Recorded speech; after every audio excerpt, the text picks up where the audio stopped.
Ada soalan nggak? Ini menarik nih. No three things. The tips.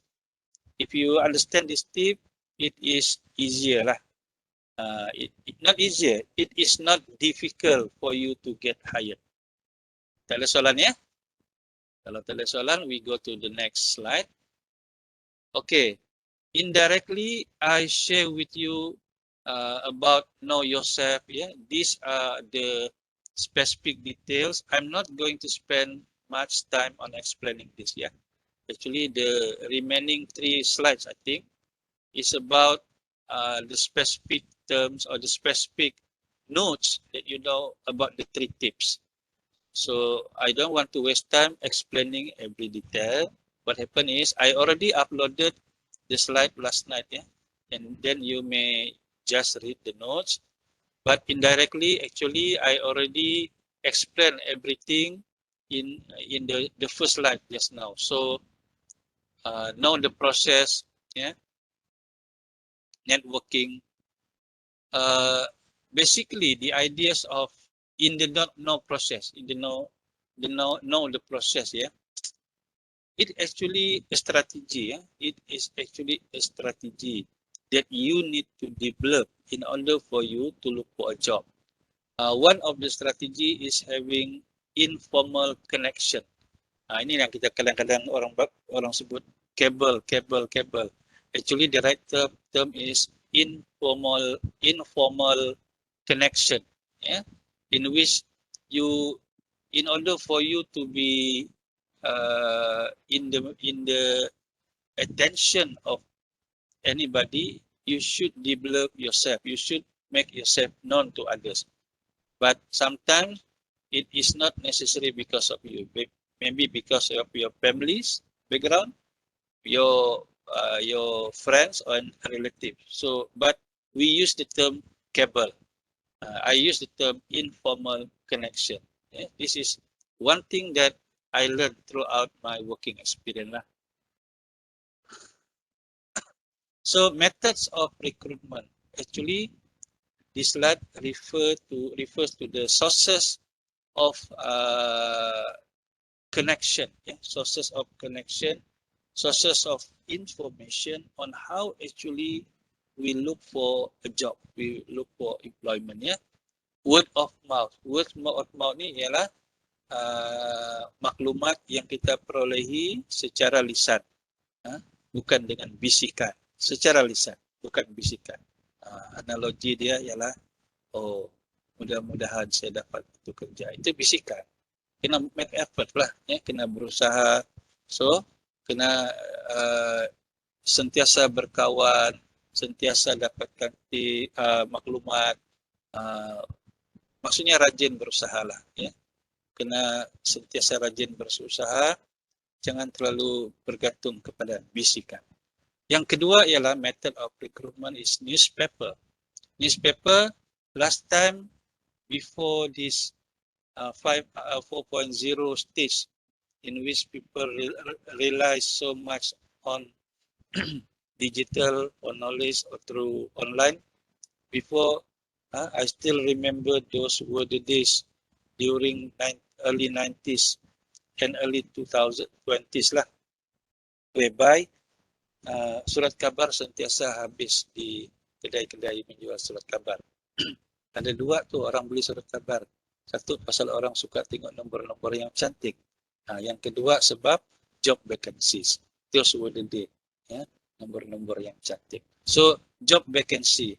But nowadays many newspaper closed down. So, and the trend is people use online.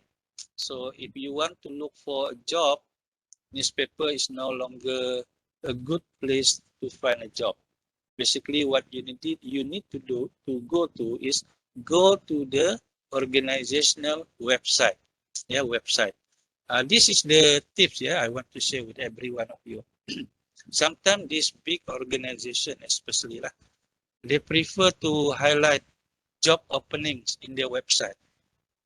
They don't want to pay extra money for other outside or external company to do the job recruitment advertisement because with this digital technology, it's very cheaper for any organization to advertise job vacancy. So tips for those of you who are still eyeing for a job, and in fact, yeah, I believe that once you completed your degree, yeah, through PLUMS, you have opportunity to apply for better job lah. I'm not saying your current job is not good lah ya, tapi manalah tahu kan, macam saya juga banyak berpindah randa, tapi berpindah randa kerana bersebab lah kan. Satu sebabnya because I feel I do not belong to that organization because of my passion is not there, and so on lah. So you might look for another job in the future if you already at your current job. But for those who are yet looking for a job, yeah, go use the online, yeah, wisely. For example, UMS kan, UMS kita tidak iklankan di newspaper sudah, kita diiklankan di website UMS. Kalau peluang kerja kan, if you are interested to work in UMS, go to the website. Dia panggil apa tu? sorry. Yeah, you just go to the website. Most of the organization are using that. Okay, walk-in interview. Walk-in interview ni ada dua kaedah yang dilakukan oleh kebanyakan organisasi. Satu menerusi expo ataupun job fair. So job fair dia banyak companies, especially private lah, government pun ada juga lah mungkin. Dia buat buka expo recruitment, direct recruitment. So that is what we call walk-in interview. Also, if you hear about any job opportunity in any organization, you go directly to the organization asking for to be interviewed. So this is walk-in interview lah, without process of applying using formal approach. And last one is internet. Indirectly, I share with you about website, about other methods. And nowadays we have this what we call LinkedIn, LINKED dash in. This is the latest and the most popular method of employment, ya, di mana mereka-mereka yang masih mencari peluang-peluang pekerjaan akan menggunakan LinkedIn untuk memasarkan diri mereka. Because this LinkedIn dia adalah satu sistem yang sebenarnya untuk employer mencari pekerja yang berpotensi. So that's why if you have LinkedIn account, you have that account for two reasons. One is to look for a job. Second is to be offered by anybody, any organization, link in with LinkedIn. Yeah. Okay. Any question on this? No question? Okay. Understand the usage of the latest web and traditional job search approaches necessary to help you effectively search the open and hidden job markets. Only then you can design a resume and cover letter. Next slide will be on resume and cover letter. Okay, preparing a resume. Resume actually a statement about who you are, what you are capable of offering to the organization, some of your background there, and etc. So this is resume. You are getting yourself to be known by the potential employer. So in order for that resume, yeah, working like what you are expecting, you should have a positive first impression, and you must include in the resume value that make yourself prominent than other candidates. Yeah, I asked my student last time, Maybe I ask you all this time. Resume, how many pages? How many pages should be in the resume? Anybody can reply?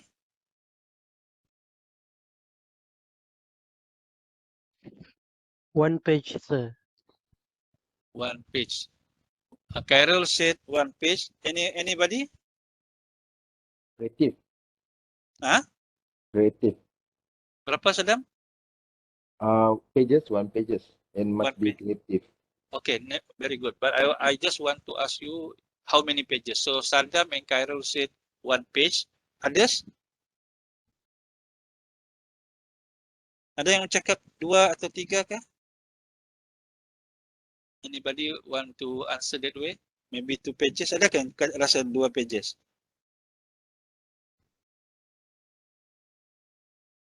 Okay. Dia maknanya setuju 1 page ya.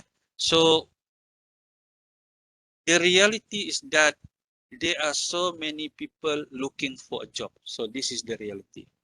Actually, when we answer 1 or 2 or 3, it goes back to what is the current reality of job employment. Now, ini actually my field is human resource management. That is my field lah in my PhD.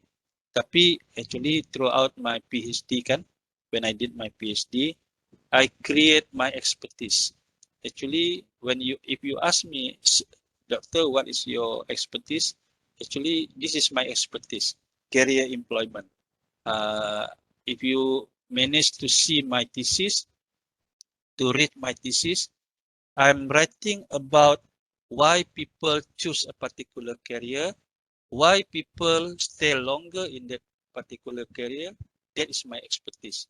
The minute I ask you all, I give you all 1 page questionnaire kan, I know that you actually suitable to the job that you are currently holding or not. That is my expertise. Saya kini kira macam ahli nujum lah, tapi bukan Pak Belalang. So that is my expertise. So back to the question just now, how many pages?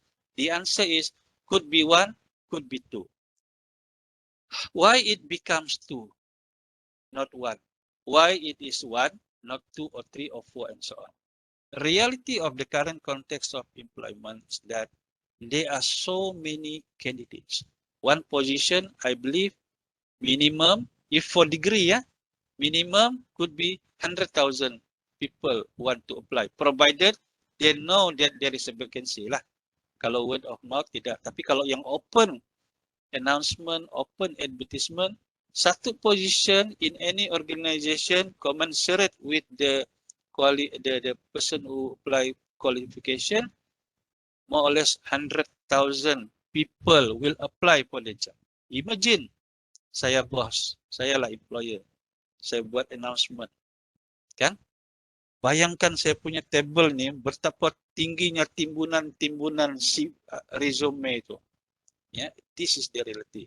So you need to be able to visualize this thing. So macam mana saya nak sebagai employer nak pilih dari 100,000 kurangkan kepada 50,000, kurangkan kepada 10,000, kurangkan kepada 1,000, kurangkan kepada 100 untuk dipanggil interview. 100 pun terlalu banyak, sedangkan 1 sahaja offer yang saya mau buat as employer. Daripada 100 kepada 50 dan finally kepada 20 orang ataupun 10 orang. You see the process. Bayangkan I'm sitting in the middle, saya punya meja ni yang special lah, yang boleh pusing-pusing kerusi kan. Saya dikelilingi oleh kubu-kubu resume. Ya, macam puisi lah saya kan. So this is the reality. So how we are going to make our resume outstanding from others? Number 1 is color. Okay, color. Tapi remember, apply kerja tidak boleh warna-warni, automatic kena buang. Pakailah warna putih, kertas putih. Okay. Too general, still too general. Semua orang pakai kertas putih. 100,000, remember. So what is next to my mind sebagai employer? I want to look for neat ataupun kemas dia punya resume. Itu kenalah buat kerja sikit, tapi yang belek tu ialah staff saya lah. Nah, saya tinggal tengok. Sudah? Belum lagi, and so on. Tapi at the end of the day, saya dapat 100.000, 50.000. Pendekkan cerita lah. 10.000. Oh, ini yang need. Yang tak need tadi tu, langsung saya tak baca tahu. Sudah berada di lori di BKK. Sorry ya, di BKK. Kita beruntung dengan di BKK, dia tolong ambil sampah kita. Ya, ini cuma analogi. Saya tidak mengatakan tidak baik ya. Tapi bayangkan yang kita tulis berjam-jam, berhari-hari dengan selalu mendengar bisikan-bisikan itu rupanya di lori di BKK. Ya, terima kasih di BKK. Jadi the next stage is yang need tu, okay. Masih lagi 10.000. So masih lagi. So saya panggil saya staff, cuba kamu eliminate, kasih 1.000. Saya pun tengok jam. Bos kan, biasalah bos. Tengok jam lama-lama. Apa yang mereka identify ialah the right qualification, the right attitude, personality. So dapatlah, dipendekkan cerita lah, dapatlah 100. 100 satu kerja sahaja, gaji pun cuma 1.500 minimum wage. Saya panggil lagi saya punya staff, cuba kasih reduce lagi potential candidate.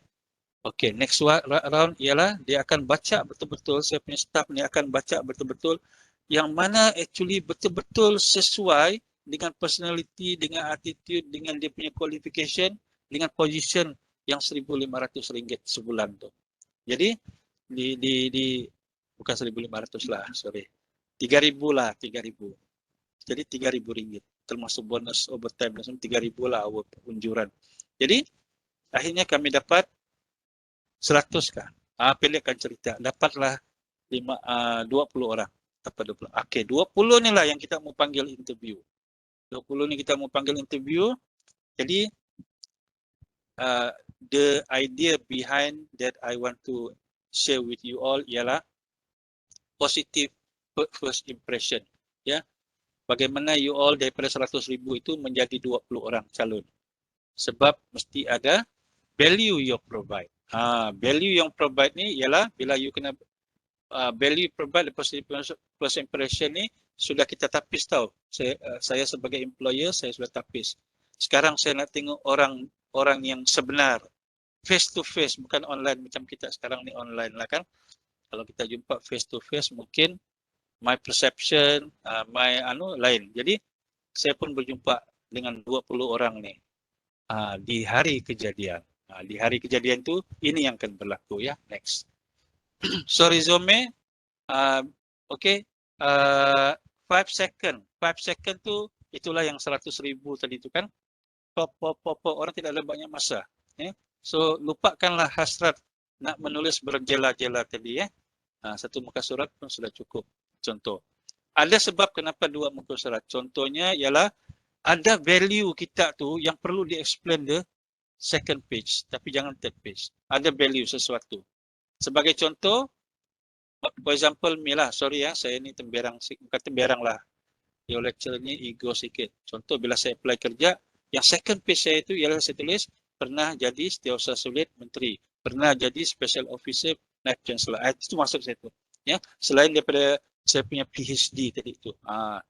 PhD, apply kerja, just kidding.